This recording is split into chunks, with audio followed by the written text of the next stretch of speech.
সুষমা স্বরাজ, শীলা দীক্ষিত, অতিশী মার্লেনার পরে চতুর্থ মহিলা মুখ্যমন্ত্রী পেল দিল্লি। রাজধানীর মসনদে প্রথমবারের বিজেপি বিধায়ক রেখা গুপ্ত। রামলীলা ময়দানে মুখ্যমন্ত্রী হিসেবে শপথ গ্রহণ রেখা গুপ্তর। শপথের আগে পুজো দিলেন হনুমান মন্দিরে।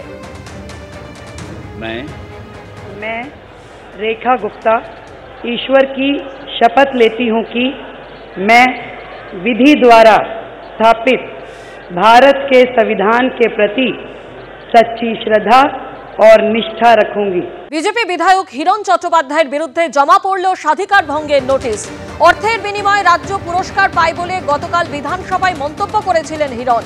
এই বক্তব্যের বিরুদ্ধে বিজেপি বিধায়কের বিরুদ্ধে প্রিভিলেজ নোটিশ জমা দেওয়া হয়েছে। বিস্তারিত জানতে কথা বলবো আমাদের প্রতিনিধি উজ্জ্বল মুখোপাধ্যায়ের সঙ্গে।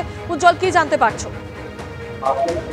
দেখো, যেটা জানা যাচ্ছে সেটা হচ্ছে আজকে অধ্যক্ষ তিনি দ্বিতীয়ার্ধে তিনি বলেন যে হিরণ চট্টোপাধ্যায় বিজেপির বিধায়ক, তিনি কিছু মন্তব্য করেছেন গতকাল তার বক্তব্যের সময়, এবং মূলত যে মন্তব্যটা তিনি করেছেন, যাকে নিয়ে গতকাল থেকে কিছুটা বিতর্ক তৈরি হয়েছে, তা হচ্ছে যে এই স্কচ সংস্থা থেকে রাজ্য সরকার পরপর যে পুরস্কারগুলো পাচ্ছেন সেটা টাকার বিনিময়ে পাচ্ছেন, অর্থের বিনিময়ে পাচ্ছে। এবং সেই পরিপ্রেক্ষিতে তিনি একটি নোট দেখান যেখানে দেখা যাচ্ছে যে 11 লক্ষেরও বেশি টাকা সংস্থাকে দিয়েছে সরকার। এই নথি দেখিয়ে তিনি অভিযোগ করেন যে অর্থের বিনিময়ে এই ধরনের পুরস্কার পাচ্ছে রাজ্য সরকার। এর বিরুদ্ধে সেই সময় কিন্তু তৃণমূলের বিধায়করা প্রতিবাদ জানিয়েছিলেন। আজকে প্রিভিলেজ নোটিশ জমা দেওয়া হয় এবং সেক্ষেত্রে চন্দ্রিমা ভট্টাচার্যের সঙ্গে তিনি যে মন্তব্য করেছিলেন, তার যে উত্তপ্ত বাক্য বিনিময় হয়েছিল, সেটাও কিন্তু সেই নোটিশের মধ্যে আনা হয়। এই দুটো মিলে তার বিরুদ্ধে প্রিভিলেজ মোশন জমা দেওয়া হয়েছে। চন্দ্রিমা ভট্টাচার্য প্রিভিলেজ এনেছিলেন এবং জানিয়েছেন দুটো নির্দেশ। এক হচ্ছে যে 19 তারিখের মধ্যে, আগামী মাসের 19 তারিখের মধ্যে সমস্ত তথ্য প্রমাণ তাকে জমা দিতে হবে। তিনি যে অভিযোগ করেছিলেন তার তথ্য প্রমাণ জমা দিতে হবে। পাশাপাশি প্রিভিলেজ কমিটির কাছে গোটা বিষয়টা পাঠিয়ে দেওয়া হয়েছে। প্রিভিলেজ কমিটি এই বিষয়ে চূড়ান্ত সিদ্ধান্ত নেবে।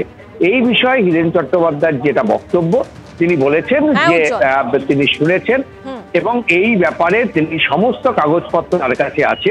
নির্দিষ্ট সময় তিনি সমস্ত নথি কমিটির কাছে জমা দেবেন। ধন্যবাদ উজ্জ্বল। ফের বিধানসভায় উত্তরবঙ্গকে আলাদা করার দাবি তুললেন বিজেপির বিধায়ক শিখা চট্টোপাধ্যায়। উত্তরবঙ্গের মানুষ দিনের পর দিন বঞ্চিত। উত্তরবঙ্গের মানুষের দাবি হয় উন্নয়ন করুন, না হলে আমাদের আলাদা করে থাকতে দিন। উত্তরবঙ্গের মানুষ চান আলাদা হোক উত্তরবঙ্গ, দাবি ডাবগ্রাম ফুলবাড়ির বিজেপি বিধায়কের।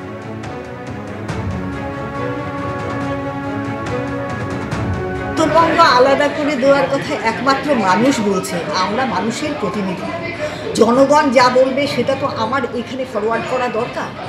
মানুষ বারবার বলছে আমাদের এখানে নদী ভেঙে যাচ্ছে, তার কোনো ভাঙনের কোনো জায়গা নেই, কোনো কর্মসংস্থান নেই। এখানে চা বাগানগুলো 30% কেটে অন্যভাবে ব্যবস্থা করে দেওয়া হচ্ছে। ওনারা আগে পর্যটন করবেন, ওরা বিক্রি করে দেওয়া হবে। বা যদি কাজ না করতে পারে উত্তরবঙ্গকে আলাদা করে দিই, এটা কেন্দ্রীয় শাসন হোক বা অন্য কিছু হোক, যেভাবে গোয়া টোয়া চলছে সেভাবে চলবে। আমাদের উন্নয়নটা হোক, আমরা উন্নয়ন চাইছি। মানুষের কথা আমি ওখানে তুলে ধরেছি, এটা তো আমার কর্তব্য, আমি বাধ্য তাদের কথা তুলে ধরেছি।